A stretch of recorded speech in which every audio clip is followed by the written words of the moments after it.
So again, welcome everyone. I'd like to introduce you all to Richard Vincent.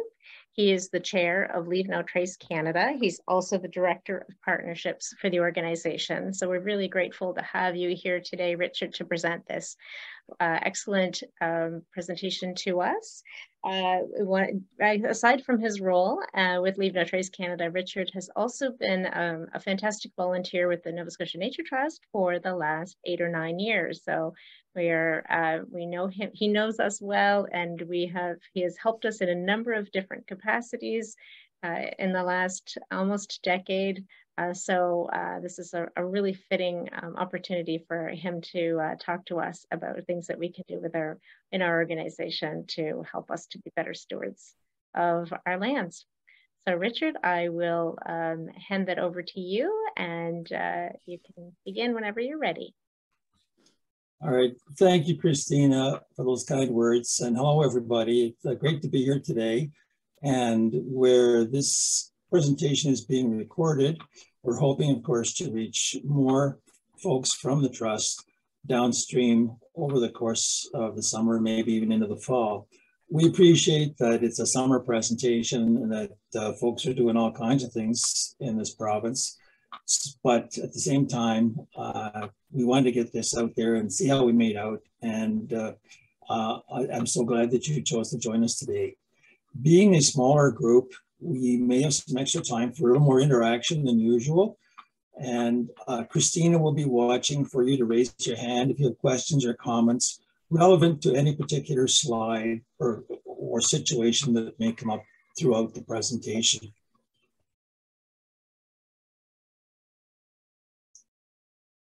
So, like many national organizations, we rely on our partners for our support. And at Leave No Trace, that's the category we have. We call them supporting partners. And Coleman Canada is one of those. And Coleman has been good enough to help us out with this presentation and others over the last year. So thank you, Coleman. And on that note, we may have something for you at the end of the presentation from Coleman Canada, but you got to be here at the end. So Leave No Trace has become almost a buzzword for a lot of organizations in Canada, but we are a lot more than just that. We are a functioning organization with a board and volunteers and activities in all of the provinces. And we started here in 2005, and yes, the movement did begin in the US with the National Park Service and the Bureau of Land Management. Our partners are not only commercial, they come in through all kinds of different sectors, tourism especially, and education and training, of course. And we provide services and training through authorized providers across Canada, as well as independent instructors who are located in all the major areas. We are active in something just over 50 countries, and in addition to the US, I correspond regularly with Ireland and New Zealand, not so much Japan just yet, they're our latest. And we have no supporting funds that come to us from any government. We are totally independent, so we rely on fees and donations for our projects, etc., to carry on. You may recognize some of the brands here. I hope you do. You'll see the Nova Scotia Nature Trust down there in the lower left, and some others here in this province, but you'll recognize as well that we're active in Quebec and up in the Yukon. We've done this same presentation to a group up there. And most recently, we did a presentation to the Trans-Canada Trail. All of their staff in Canada took part in a presentation very similar to this one, just to bring them up to speed on who we are and more information about the principles. Algonquin College there in the middle is one of our authorized providers, and their students in the outdoor programs, they're all receiving Leave No Trace training. One that isn't up here that's kind of interesting is that Tim Hortons Foundation camps, who actively engage with Leave No Trace education for their young campers, and they're touching between 4,000 and 7,000 campers every summer, as well as 7,000 campers through the season, so through the year rather. So we do reach people in a lot of different ways. Our main function is education and training. A lot of this goes on now virtually through workshops such as this one. We're organized into 3 levels of instructor. And in Ontario, we're piloting a new program that's going to touch high schools there. Leave No Trace is actually listed as part of the Ontario high school curriculum under their careers program. And we've learned from that and other experiences that we really have to move to a virtual situation where organizations like yours would receive this kind of an introduction to Leave No Trace and perhaps some advanced training, and then go on to a session on the ground that would be a follow-up. And from there, we're now able to send folks out as certified trainers. On promotions and campaigns, we are about to launch a major national campaign thanks to a new sponsor, supporting partner. And that is to be announced, I don't think this week, but likely next week. We'll get the press release out, and we're just waiting for the sponsor to get that all organized for us. There'll be more about that. I hope that the Nature Trust will take advantage of the promotion, because there will be a tool there that our partners and others can use in promoting ways to reduce our impact on our natural areas.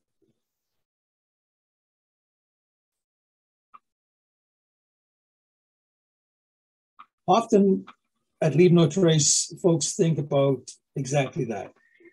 Well, I'm going out there, I'm not going to leave anything behind, so I'm just going to bring back any of our trash.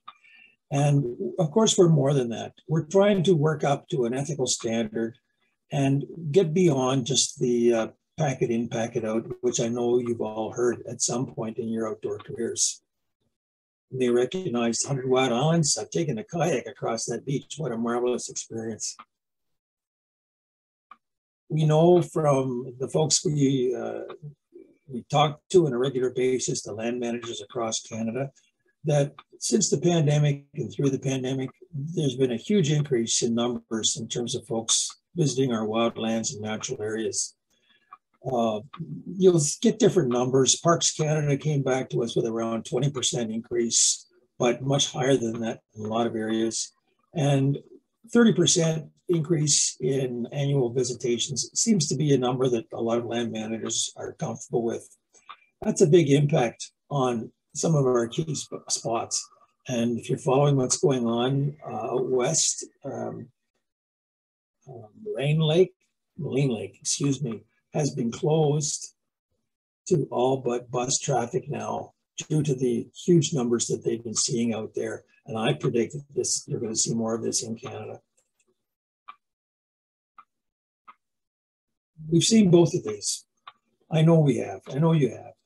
Whether it's starting off with this pristine trail and moving to a braided trail that you see down there on the right. And we all know about the waste and what's been going on. I know you've had some marvelous cleanup campaigns at your properties there at the Trust. So this is nothing that you're not familiar with, but impact is what we're talking about here. So at Leave No Trace, the techniques that we're working with are based on scientific research. There's still research ongoing. We have one of the Canadian researchers on our board who's done some work on Leave No Trace principles. We've all talked about the pack it in, pack it out concept, as I mentioned earlier, and that familiar saying, leave only footprints, take only photographs. But I think you'll find as we carry on through the presentation, there's a lot more to it than that. So I have to emphasize that we don't have standing in the various jurisdictions. We're an organization that promotes low impact outdoor activity. So what we have are not rules, but principles that we hope will be starting points for folks to work at and build on. When we say be prepared, plan ahead, be prepared, how that's interpreted will depend largely on the activity and what's to follow. More about that in the following slide. We do get into not only the obvious ecological impact, but the social impact as well, as you'll see with Principle 7 and be considerate to others. Where Leave No Trace was originally a backcountry consideration, it soon migrated to front country and other parks and wildlands and natural areas of all types across the United States and Canada. And now we're finding that folks are looking at this from a lot of different angles as to what kind of messaging works in helping people to realize that when we are outside and enjoying our marvelous outdoors in Canada, that we do have an impact and that we may only be one at that moment, but following us or in front of us, there could have been hundreds, if not thousands. So what are the principles? These were developed, as we said earlier, through our US organization, working with the National Park Service down there. And this is what I'm going to talk about in some detail in the following slides.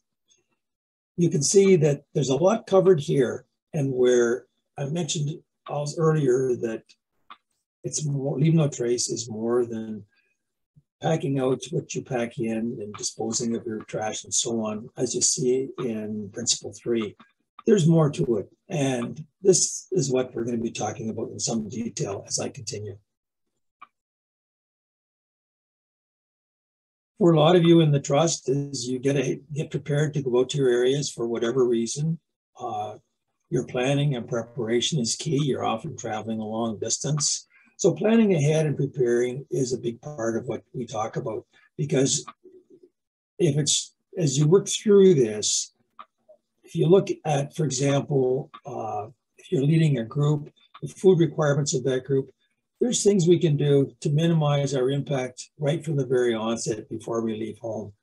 And that could be repackaging food so that there's no waste, as I mentioned, as you see here in the slide. Reducing or eliminating waste can often be done right at the onset.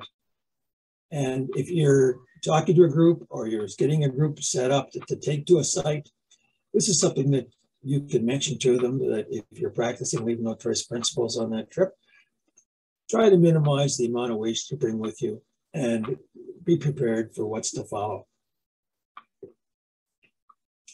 We talk a lot about food choices because we find a lot of waste that's out there as a result of what we consume as human beings, whether it's the infamous Tim Hortons cups or chip wrappers or you name it. We know that it's out there and we've all seen it. So remember too that this presentation is geared to a lot of different types of groups, and some of these slides are kind of boilerplate. So the last group actually that saw this was the Outdoor Council of Canada, and of course those are all hike leaders that deal exclusively with leading groups outdoors.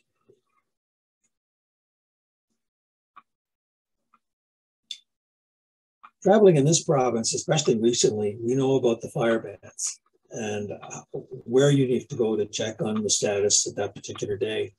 The sign you see there on the right is out at Rainbow Haven Beach. Nova Scotia Parks is one of our partners.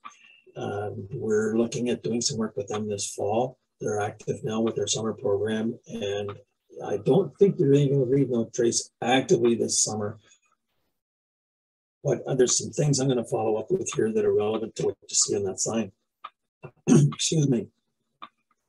So often with the fire ban comes trail closures, park closures, dealing with what's going on during hunting season. That's certainly worth checking on the dates, what kind of hunting is going on at a given time. I don't know how much hunting goes on the trust lands, but certainly what you wear and take on those days is all relevant to being prepared.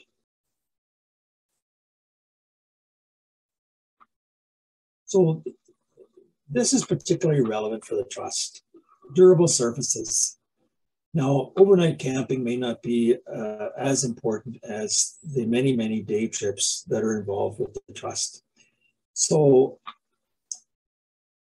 if we're looking at where we're going in the various areas, I know that the trust only has a limited number of active trail systems on the properties. Christine and I were talking about this before the presentation, and there's probably only, I don't know, correct me if I'm wrong, Christina, but 6 or less where there's properties where there's an active trail system with signage and everything you'd expect to find, waste management and so on. So a lot of what you do there is almost ad hoc on some trails that may not be used that much. And one of the things that we really watch for is the impact of creating new trails. And we know that with the trust, you have to get out there and look at the property. You have to survey the properties on a regular basis with the stewardship reports and such. So are you creating new trails? Are you traveling on durable surfaces? Are you reducing your impact as much as possible? These are all things to think about as you venture forth. And of course, remember, as I said a minute ago, these are guidelines. So you're going to be out there to do your job and to look after these properties. We're going to have some impact. The point is, how can that impact be best minimized?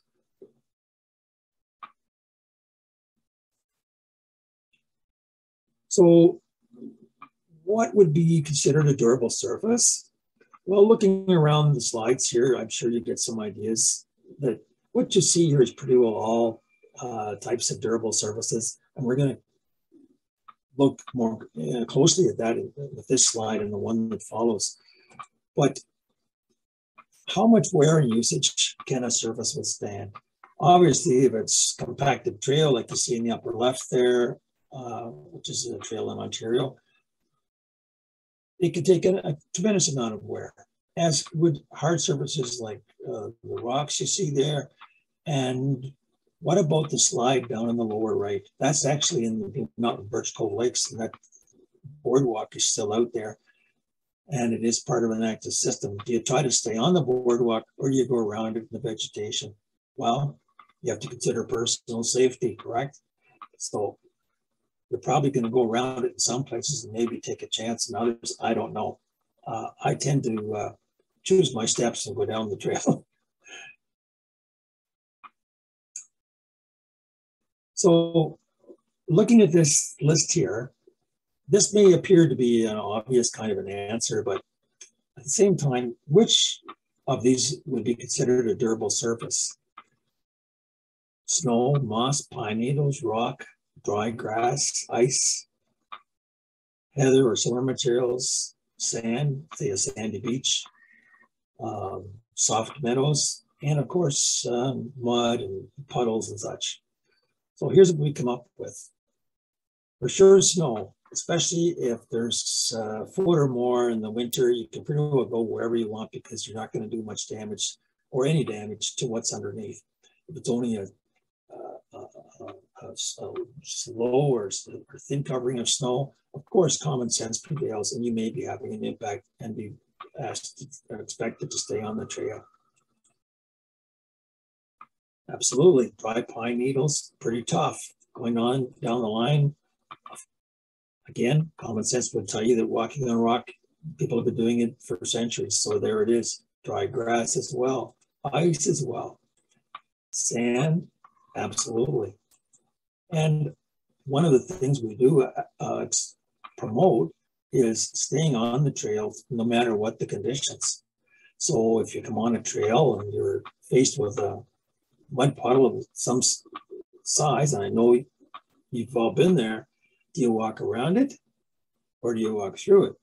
Well, Leave No Trace would say you should walk through it, of course, unless there's a safety factor to consider.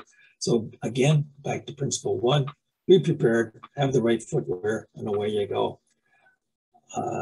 These are all Nature Trust pictures here, by the way, and I chose them because of the different surfaces that are involved. And I think in every case that there's some notable engagement with the trust, if not land stewardship reporting there on the left, to some kind of surveying work down on the lower right. So again, are you covering yourself as best you can and staying on the trail, or do your groups tend to wander around a lot when they're out there? What are your guidelines?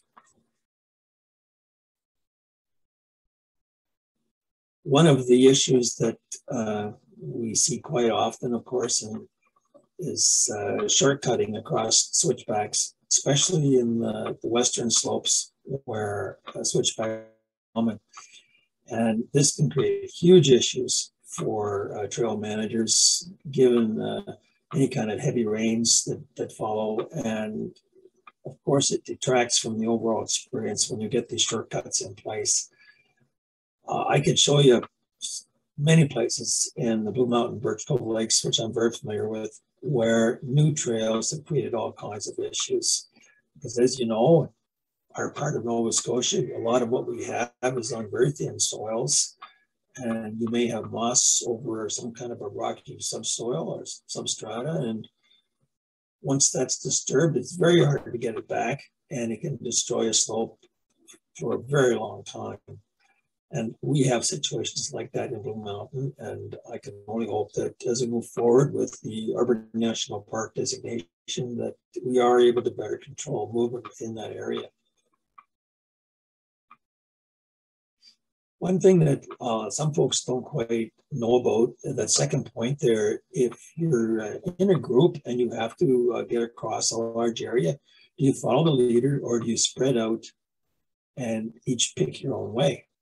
Well, actually, you're better off if you spread out and pick your own way in a lot of situations, especially if you're on surfaces that you would not consider that durable. And the idea there being, of course, is that if you've only got one person walking down a path, making a new route, that's going to recover way more quickly than if you've got half a dozen or a dozen or whatever larger number.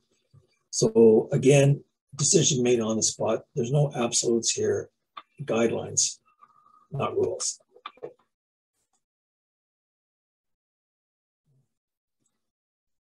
I'm not sure where that picture on the left came from, but there's a lot more there than just waste that was carried in, obviously. And I know it's a situation that the trust has to deal with, is where folks have been leaving whatever behind for any number of years. So when we talk about waste, we're looking at all of this, not just the kind of trash we might carry in our pockets, but we have to deal, our land managers have to deal with all of these. And I noticed in today's Herald, there's an article on our favorite subject, dog bags left behind. Who hasn't seen those? And there was no mention in the article of Leave No Trace, so I'm going to do a little follow-up there and see what happens. But that's certainly a major issue. And the comment that we hear so often is directed to orange peels and apple cores and banana peels, is that it's organic, isn't it? Won't it break down on its own? What's the problem with just throwing that off in the woods? Well, there is a problem. There's a problem in that wildlife can become dependent on that kind of food source, and it may not be a good source for them. It interrupts the natural ecology of the area. And again, folks would say, oh, what's the big deal? You don't realize that we're only, again, as I said earlier, we're only one person, but when you multiply that times numbers, there's a lot of product that can be deposited off a popular trail. I've seen it. And orange peels especially, people seem to think that they're going to break down and they'll have to take them home, but they can last over a year, depending on the situation. I can speak more about that, but we have to move on here and get through these slides. This is only a workshop and introduction, so let's carry on here. Oh, I will mention this though. One thing about gray water and soaps, we often see biodegradable soap promoted. And we point out at Leave No Trace that yes, it's biodegradable, but not in water. It has to be used away from the water and scattered carefully so that it does biodegrade. And then it can absolutely claim that title. Otherwise, if it's just used in the water, in the lake, there's no guarantees it's going to break down.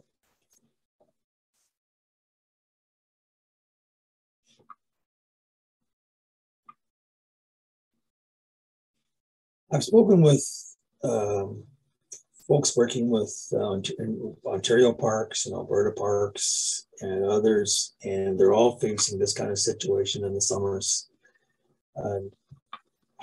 How to manage it, how to communicate the need to pick up after yourself is a real challenge for all of them. We know now that weekend campers in Ontario, and maybe, I don't know if it's happened here or not, but I know that it's not that uncommon now for folks to take in a camp and enjoy their weekend and then drive away and leave everything behind. Not just waste, but the tents, the works. And that's an issue we may never solve, but that's some of the things that are out there. We're fortunate here in this province, we don't have to deal with the thousands of numbers they see in some of the popular parks in Western Canada and Central Canada, but we still have those numbers coming along.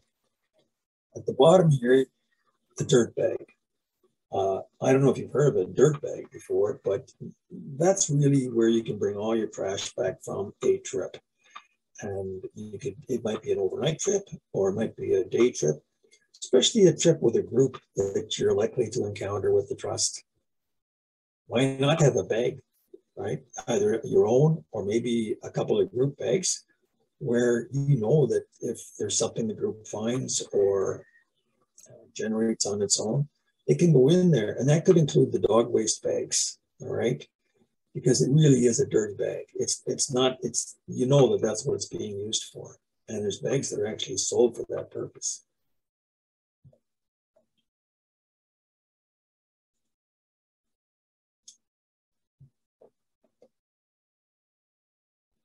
So it's not so nice discovering human waste in the wrong place, all right? These are the guidelines that Leave No Trace promotes for managing human waste. And we promote this through the use of a trowel and digging into organic soil and doing all these things to mitigate the issue. I know the Nature Trust has installed thunder boxes, as you see down there in the lower right, in a lot of properties, including the 100 Wild Elements. And again, trying to deal with this problem. And it is a problem, again, in high-use areas. But this is the solution that the Leave No Trace principles promote. And if you ever take a more detailed course, we go through this in considerably more detail and digging these things. You'll notice that one of the points here is that if you're digging a cat hole, we're talking about 200 feet away from trails, fresh water, and campsites, which is probably a lot further than most people would travel. And again, because of the potential for underground travel through water courses or what have you, especially with these areas, again, where there's more than just us that are out there. It could be any number of folks that are following or have gone before. We don't know where they've done their business, and this is just one of the realities we have to deal with outside.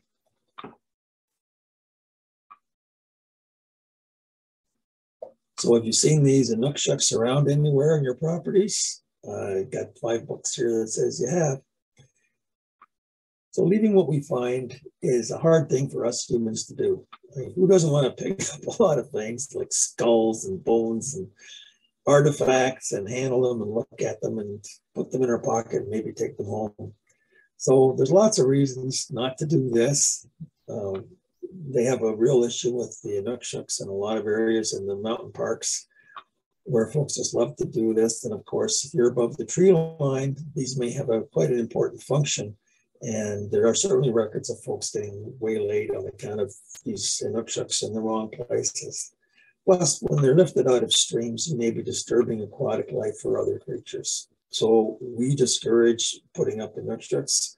And of course, all the things you see here, that communications system down there on the right, I found that not too far from Kearney Lake within the Blue Mountain Wilderness area.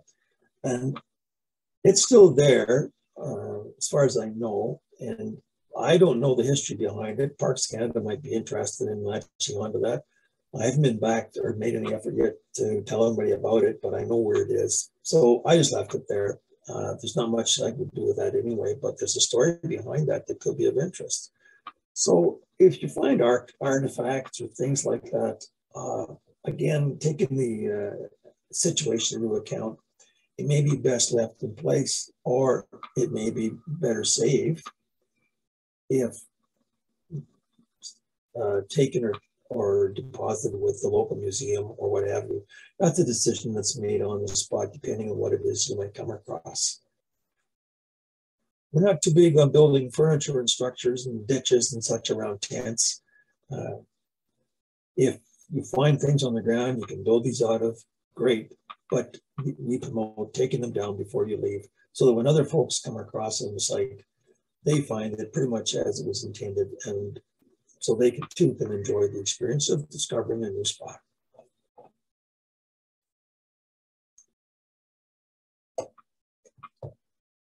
You probably recognize Irwin Barrett.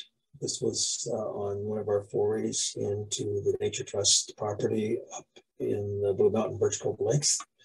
And this was done probably 3 years ago now, and there's a tremendous group of pictures came out of that thanks to Irwin and Stephen Glazier, who was also on that trip. But things that you come across, fossils, for example, the structures I just mentioned.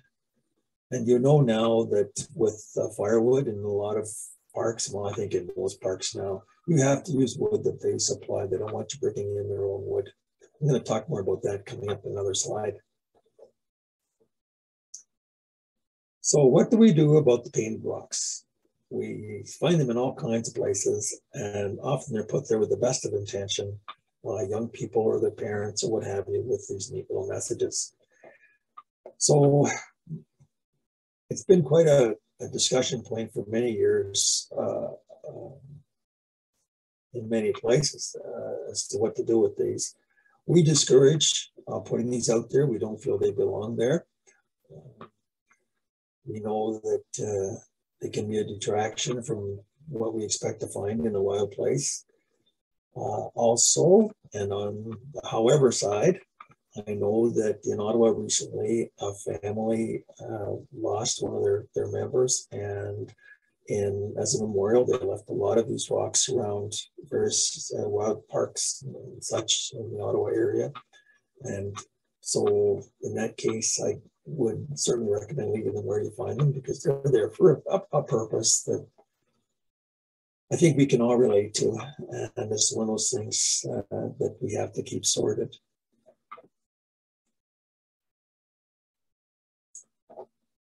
We were working with a cottage association in Ontario, and they didn't like Principle 5.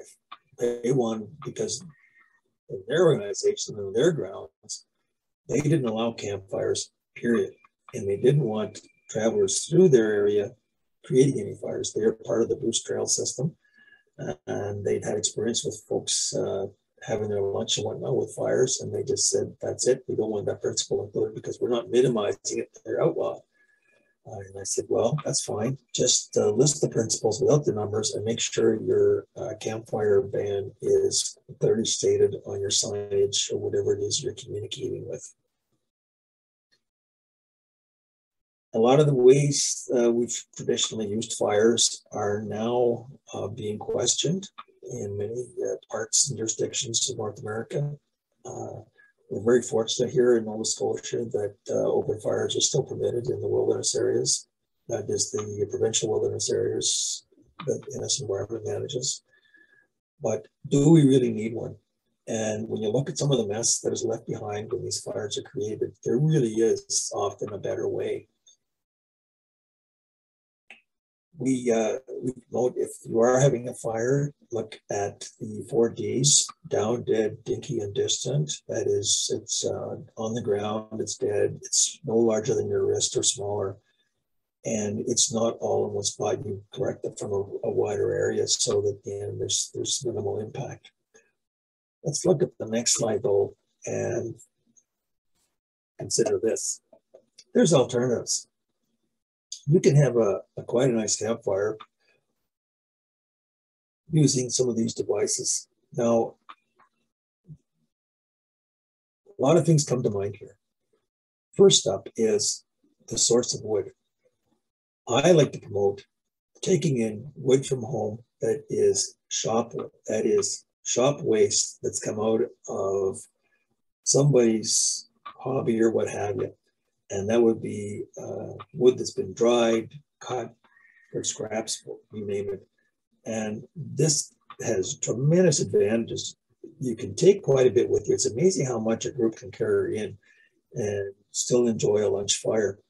Because if you spread the wood out across the group, it's a minimal amount of space and weight that people are carrying in. And if you get into an area where you know you're going to have difficulty finding firewood, but it would be really nice to have a warming fire at the halfway point or the lunch area, what have you, there's ways you can do it. And when you leave, nobody will ever know that you were there. There's three ways you can do it. The one in the center, the vegetable colander, Mark Young is a guy, a bushcraft enthusiast I know locally. And if you check his videos, you'll see a ton of these different apparatus, I'll call them, on there.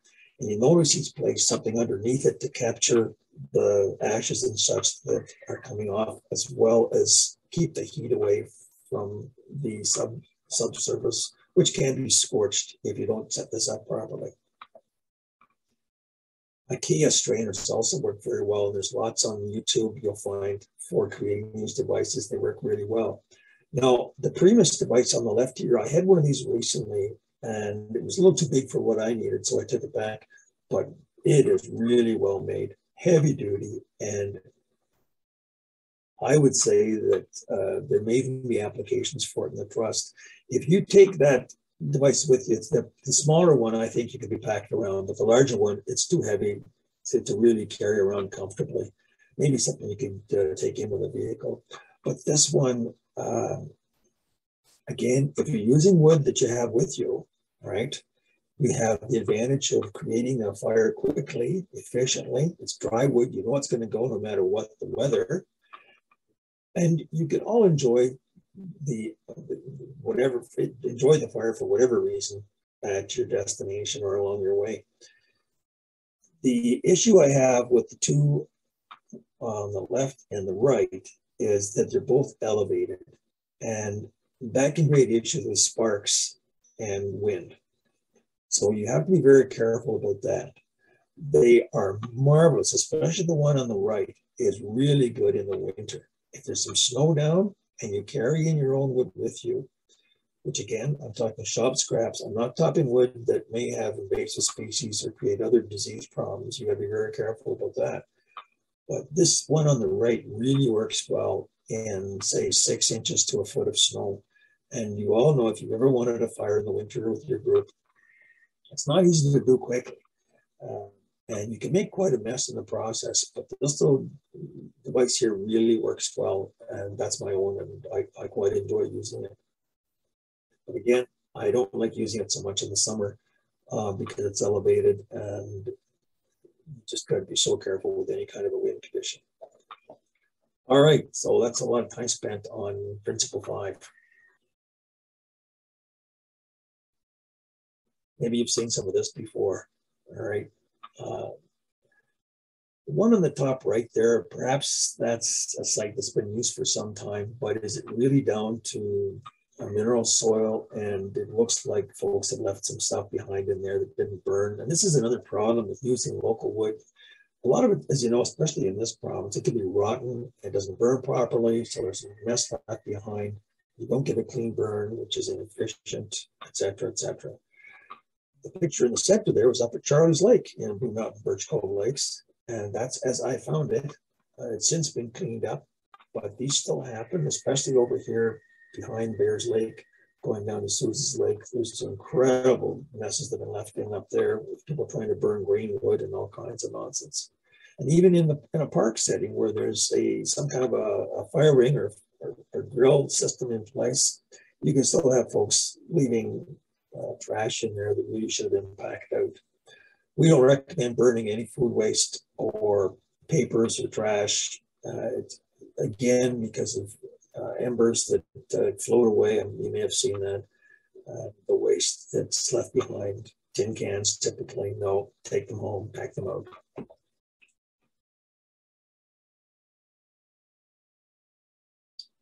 Principle 6, respecting wildlife. So there's a lot going on with wildlife in this province, all right? And there's a lot to consider in terms of how to interact with it or not, and how we approach this whole subject. There's lots of guidelines out there from Nova Scotia Environment and Department of Natural Resources and such in terms of coyotes and bears and deer and such.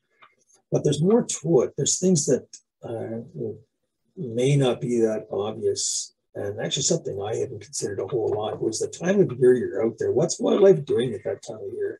If you come across a white-tailed deer, what's going on in their life cycle at that moment? Are they likely to have young with them? And if you encounter young, how do you deal with it? Do you all know the answers to that? Is it relevant to the trust area that you're engaged with at that time? So remember too that these slides are intended for all kinds of audiences, and we have to sort of pull back and look at how it might relate to your situation. We know that fishing line creates an issue in a lot of places, and it's so important to get that tucked away and out of the natural environment as much as possible. That eagle in the upper left is a situation that is not uncommon up at the Cobequid Wildlife Rehab Center outside of Truro. That's a real life situation where that eagle did encounter fishing line, as did the duck encounter a situation with personal protective equipment, PPE, and maybe not as relevant now that the pandemic has tapered off, but it's out there. I still see the masks around. And of course, this is a situation in New Brunswick where they've got a program in place where you can get rid of your old fishing line or snag line, etc. New Brunswick Parks is one of our partners and does encourage leave no trace across its park system. The bottom one there, off-leash dogs. Now there's a sensitive topic. I'm not sure if you allow any dogs in any of your outings at the trust. Perhaps Christina could comment on that. But the situation there is really, really significant. We know that in areas in Blue Mountain, for example, where there's been a lot of off-leash dogs, even dog walkers, which is up to as many as a dozen dogs with one person. There's a block of land in there. There's no wildlife left in there. They really have moved on. They've gone into Kingswood. They've gone deeper into Blue Mountain. Wildlife, especially mammals, see dogs as predators. We know that. We also know that dogs leave hundreds of pounds of waste behind. So this is all tied together. And remember again that principle 3, dispose of waste properly. Again, coming back to dogs, no one's found a really good answer to this yet, but why people leave those dog bags behind is a big question mark. And we've all seen them. We see them almost every time we're outdoors. And how to get beyond that is a question that we're all trying to work through and move to a better outcome for those of us that enjoy these places. But off-leash dogs, maybe some of you own dogs. The thing that I find a lot of folks don't consider is that it's not just their dog. It's all of the dogs within an area. Just talking this morning to, I think I mentioned earlier, to one of our partners up in Quebec, and their group has done a study, and it's only a very small trail system. But since they started the study at the beginning of the year, they have done a pretty good estimate that there's been 450 pounds of dog waste left behind by the dogs using that trail. And when you look at it that way, there's a lot there. I could speak more on that, but let's get through this. If there's time at the end and you have questions or comments, we can come back to that one because I know there's a lot of interest on that subject.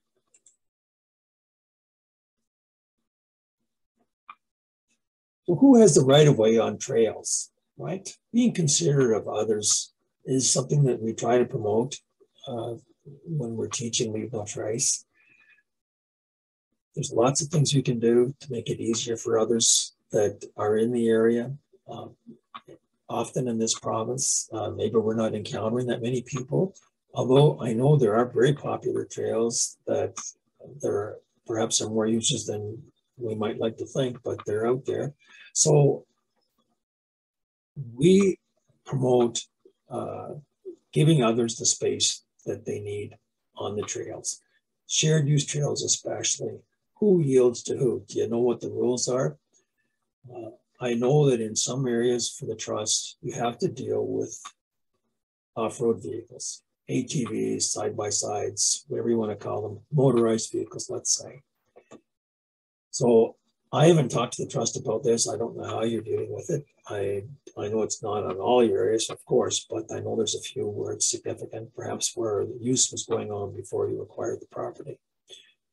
And what we have learned at Leave No Trace is it's very important to engage with the local ATV associations and let them know that you're concerned about the impact of the vehicles and that there's reasons you're concerned. And depending on the group and the kind of dialogue that you're running into, move on from there. Being considerate of others means keeping your dog under control. How many times have we seen dogs on the loose and they come running up to kids or others, and the owners will say, don't worry, he's friendly or she's friendly. And meanwhile, the dog is almost knocking the kid over and getting quite excited to see you and so on. And we have to understand that maybe not everybody appreciates that. I certainly didn't when we had our kids out. That we had some major issues with dogs actually in Point Pleasant Park. And folks just didn't seem to get it all the time that, well, yes, they may be a friendly dog, but these are little kids, so please keep your dog under control. Being considerate of others. Sometimes just the way we time our visits to these areas can have a big impact. For example, are you going in a lovely Sunday afternoon to a high use area? Well, is that the only time you can go? Maybe you could have a better experience by going at an off time. Certainly, we all know what it means to be considerate of other folks when we're outdoors. It could be loud noise like radios. Here's a story. I was in Blue Mountain again, one of my favorite spots. I could hear a group coming. I'll bet you they must have been 500 meters away. And they were having a grand time, but they weren't really in sync with their surroundings. They were busy talking about all kinds of things, but the noise level, was at a point where I just wasn't comfortable. I noticed them. Of course, I didn't say anything, but it's one of those things that's out there, and how to deal with it is part of where we are at Leave No Trace. So those are the 7 principles. We are working with our Indigenous folks on reconciliation programs. We don't have any active programs at the moment. We have a board member who's a member of the Indigenous community. We're continuing to engage as we work forward. We have a website dedicated to reconciliation. And we know that it's important, not just here, but right across Canada. It's a work in progress for us. The pictures are actually of a workshop we just did this May in Ontario, where we were lucky enough to have a Salish elder with us, and we all went through a smudge ceremony.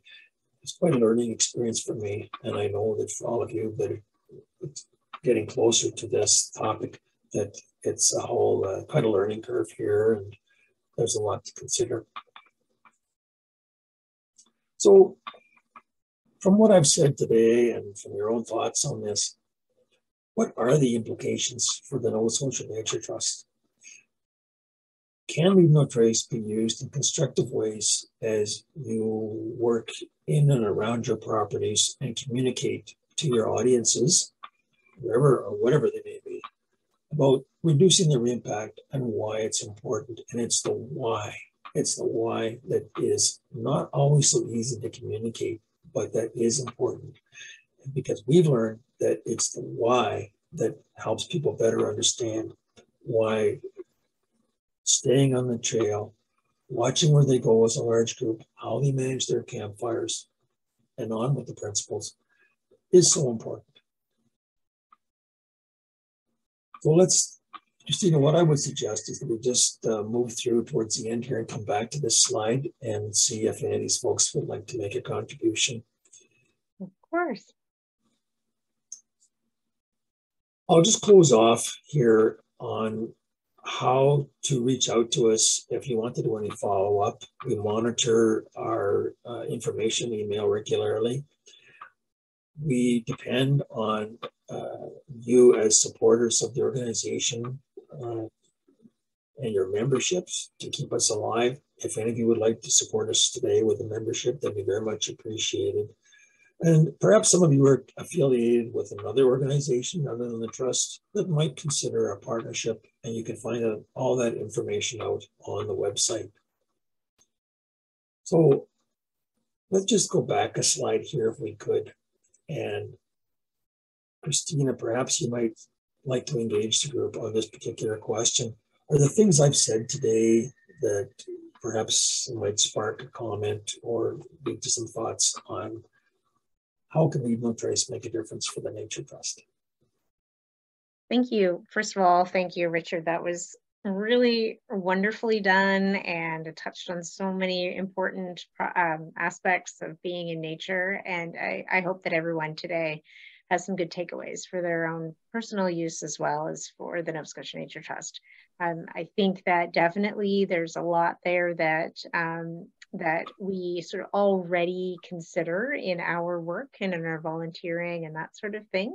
But certainly there were some really great points that that were driven home for me, that hopefully the messaging will help to drive that home for others as well. And particularly for myself, I feel like it was the aspect of recognizing that even though you're maybe one or a small group going through an area, that, you know, if there are hundreds of others that day or that in a short span of time, that really affects the impacts for sure, with all of those different elements that you discussed.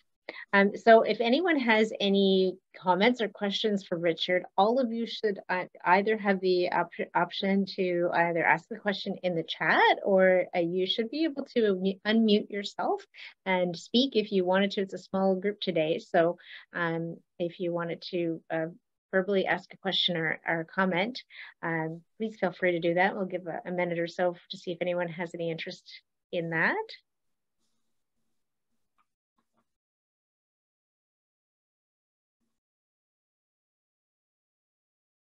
Right. I've got a question for the folks that are with us here. Are any of you actually active land stewards for a Leave No Trace property? I do have a question, Richard, once you're finished. If anyone wants to answer Richard's question, then we do have a question that came in from one of our panelists, or from one of our members, sorry. Did anyone want to answer Richard's question? Is Richard asking about one of us being a property guardian? Yes, are you property guardians? Yes. No, a property guardian. Yes, are you? I am, yes. Okay, which property may I ask? I'm at Goat Lake. Okay. Not far from Chester. Okay, yes. And do any of these issues we touched on today touch a nerve there, Jock? The only one is the fact that a great deal of the property is basically natural landscape, and to inspect it to any great extent, we have to bushwhack. There isn't a trail to speak of. So, I mean, the last time I did it, which was about, 2 weeks ago now, 3 weeks ago, I was with someone else, and there was only two of us, and admittedly we're the only ones who go in, and I've gone in twice a year and never gone into the same areas, but there isn't a trail as such. We have to bushwhack. Right. Do you go in the same way each time? I've not gone on in the same way each time. Okay. So pretty well minimal impact there, that's for sure. We do have a comment from Richard and Grace. I would suggest leaving the place better than you found it. And that's lovely. I appreciate that, Grace and Richard. That is something that we talk to our property guardians about, is you know, helping to perhaps pick up trash that they've found in the area, or removing the remnants of a fire pit. And that, so that's not visible for people to use again, and that sort of thing. So thank you for that. That's part of what our property guardians do. Yeah, thank you, Christina. That comment comes up quite a bit with our tourism partners, because one of the things that's happened with tourism and destination marketing is it's really worked. And now with an influx of visitors, especially since the pandemic, to a lot of popular destinations, regenerative tourism has become something that tourism destinations have to consider. And with regenerative tourism, leaving a place better than you find it is a big part of it. And there's actually, in some jurisdictions, there's programs in place where folks can contribute to cleanups as part of their visit to that area. Good. Does anyone else have any other questions? No? Well, okay, well, Richard has. Sorry, Christina, go ahead. I was just going to say, unless you had another comment, Richard, I was just going to introduce the giveaway that you have at the, oh, I see one. Okay, Mary, you go ahead. I see your hand up. I don't know. Can you hear me? Yes. Very well. Okay, great. This wonderful presentation. I was just, you mentioned memberships at the end. How would one join? Just from the website, or? Yes, it's all automated on the website. Okay. And do you charge for your memberships? We do. Yeah, it's okay. $30 for an individual. Nice. Okay. Thank you. Thank you, Mary. So just to wrap up then, I wonder, Mary, if you could just lower your hand from the chat box there.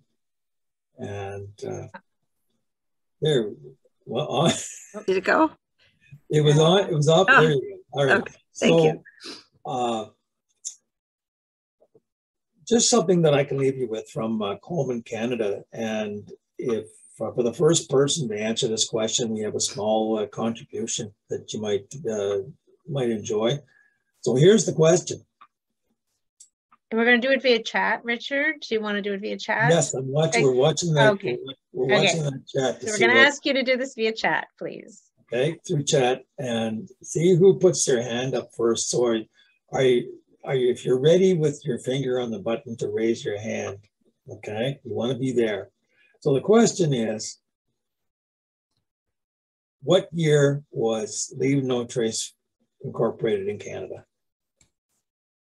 Oh, Mary. I'm going to guess. I actually don't remember. Is it 95?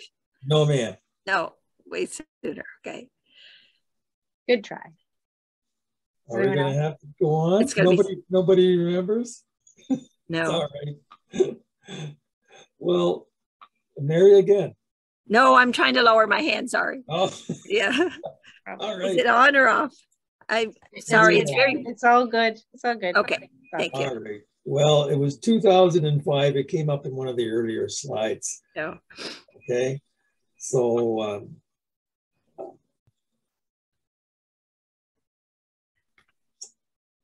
who can name 3 durable surfaces?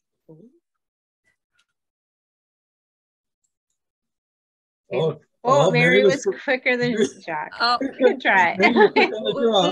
We can do it. We can do it together. Maybe teamwork. I think of rock and ice, and then there was pine needles, I think. Yeah, those are all durable surfaces. You've got it. I only have one prize to give away, Mary, and we'll make sure you get it now. Sorry, Jack. Mary was in there just a split second ahead of you with the hand up. So it's a Coleman headlamp, and we'll just need your mailing address. I've and got that. Yeah, that's fine. Okay. And we can send that to you, Mary. Don't worry about that. Yeah, I'll send that to Richard. That's okay. That's very nice. Thank you. Okay. I don't have one of those. So. Perfect. They're great. They can be pretty handy. They're awesome. All right, there you go. So on that note, I think we've reached pretty much our hour here, and I hope that we've been able to at least introduce Leave No Trace in a little more depth to you all today.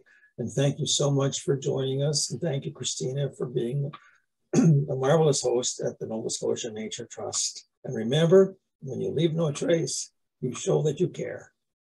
Oh, thank you, Richard. Oh, thank you so much. And thank you everyone who joined today. We really appreciate you as volunteers as well, and are glad that you took the time out of you on this beautiful day to join us.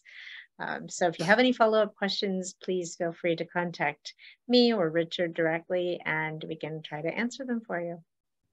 All right. Thank you. Thank you, Richard. Thank you, Christina. Okay, Most welcome. Have a great day. Thank you. Thank Bye-bye. you. Bye. Thanks for setting it up. You're most welcome.